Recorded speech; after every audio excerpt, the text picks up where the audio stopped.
Hi friends, welcome to Shifani vlogs. இது வந்து Monday morning எடுத்த மினி vlog. இந்த வீடியோ இருந்ததே மறந்துட்டேன்.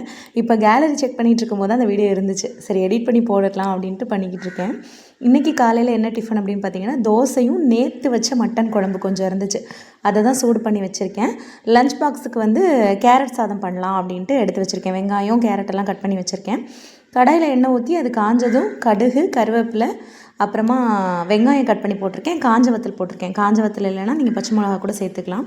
எல்லாத்தையும் சேர்த்து நல்லா வதக்கி விட்டுக்கோங்க. இது ஓரளவுக்கு அந்த வெங்காயம் வந்து கண்ணாடி பதம் ஆனதுக்கப்புறமா நம்ம கேரட் வந்து திருகி வச்சுருக்கேன்.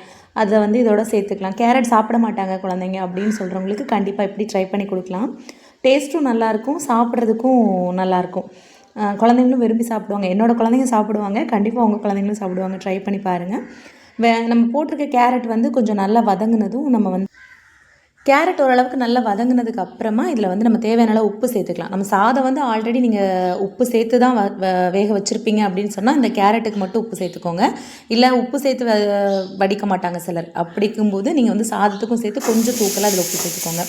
அதுக்கப்புறமா நம்ம வேக வச்ச சாதத்தை போட்டு கிளறிட்டோம் அப்படின்னு சொன்னால் சூப்பரான கேரட் சாதம் ரெடி ஆகிடும். இதோட காம்பினேஷனுக்கு வந்து நான் ஆம்லேட் தான் பண்ணியிருக்கேன். வெங்காயம் முட்டையோட ஊற்றிருக்கேன். தோசைக்கல்ல போட்டு எடுத்துடலாம். கேரட் சாதம் வந்து ரொம்ப ஈஸியான டேஸ்டியான ரெசிபி. கண்டிப்பாக ட்ரை பண்ணி பாருங்கள். சாதம் மட்டும் ரெடியாக இருந்தாலே போதும். டக்கு டக்குன்னு போட்டு கிண்டி எடுத்துடலாம். காலையில் குழந்தைங்களும் ரெடி ஆகிட்டாங்க.